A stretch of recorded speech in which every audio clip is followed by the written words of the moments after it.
Қайырлы күн достар. Бүгін сіздермен осындай өте дәмді әрі жұмсақ болып шығатын алмалы пирогының рецептімен бөлісетін боламын. Видеоны соңына дейін қараңыздар. Каналға жазылмаған болсаңыз, жазыла кетуді ұмытпаңыз. Бұдан да басқа рецепттермен бөлісіп тұратын боламын.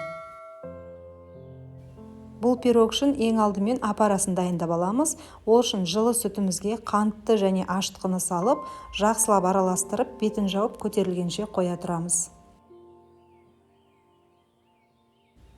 Алдын ала еленген ұнымызға ванилинді және де тұзды салып, жақсылап араластырып аламыз.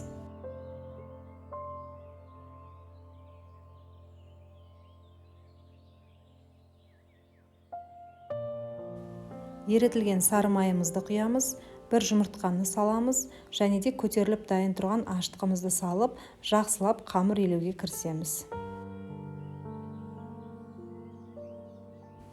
Қамырды барынша жұмсақ илеуге тырысыңыз және де артық ұн қоспай осы бар ұнмен илейміз. Артық ұн қоссаңыз қамырыңыз қатты болып қалуы мүмкін. Осылай жақсылап жұмсақ қамыр илеп шығарамыз. Дайын болған қамырымыздың бетін жауып, жылы жерге көтерілгенше қалдырамыз. Қамырымыз дайын болғанша, пирогымыздың ортасына салатын алмаларымызды дайындауға кірісеміз. Ол үшін алдын ала жуылып тазартылған алманы осындай видеода көрсетілгендей 4 бұрыш етіп турап аламыз.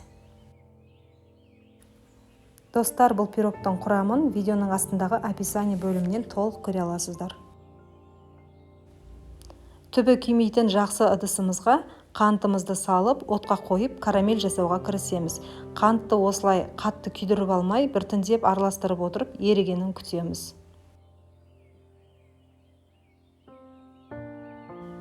Карамель жасау барысында қантымызды араластырған кезде құрамында мынандай қатты түйіршіктер пайда болмау керек. Барлығы дерлік бірдей еріген болуы керек. Сонда ғана біздің карамеліміз дайын деген сөз.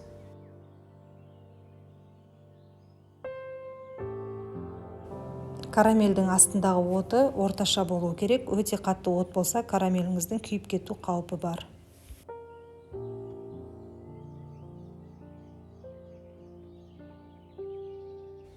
Алманы салған кезде біздің ыстық карамельдеріміз осылай қатуы мүмкін. Ол қатып қалған түйіршіктерді тағы да ерітіп алғанға дейін, бір келкі толық ерігенге дейін осылай отта ұстап араластыра береміз.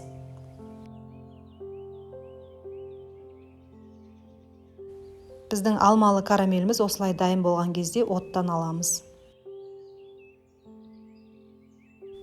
Енді көтеріліп дайын болған қамырымызды 2 бөлікке бөлеміз. Бір бөлігін кішілеу етеміз, екінші бөлігін жаюға кірісеміз. Қатты жұқа етпей, орташа етіп жайып аламыз.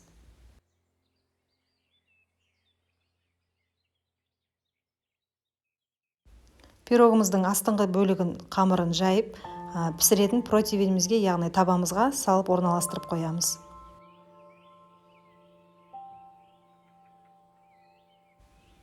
Ортасына салатын салмамызды салып, жайғастырып, барлық жағына теңдей етіп, жайып орналастырамыз.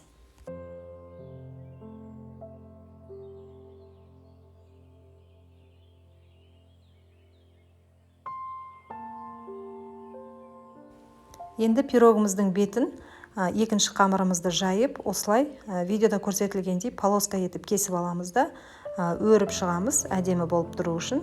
Видеода көрсетілгендей бірінен біріне өтіп, осылай өріп аламыз.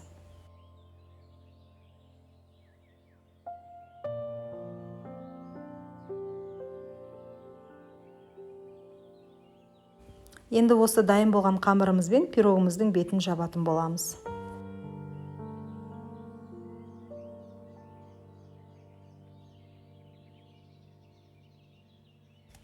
Пирогымыздың жан-жағын бекітіп шығамыз және де үстінен самсаны түйгендей өріп шығатын боламыз.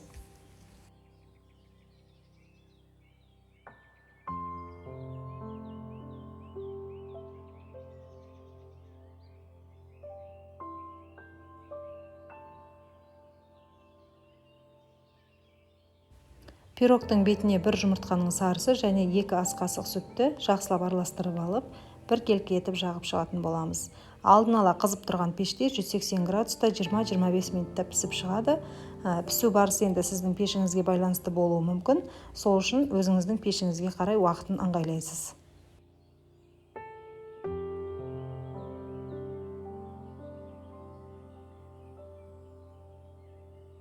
Міне достар, бізде осындай өте әдемі және жұмсақ, іші сочный болып шығатын пирогымыз дайын болды. Видеода көрініп тұрғандай өте жұмсақ шықты. Пісіріп көріңіздер, өкінбейсіздер. Сіздерге ұнайды деген үміттемін. Каналға жазылмаған болсаңыз, жазыла кетуді ұмытпаңыз. Сіздермен болған Гүлназ ас болсын.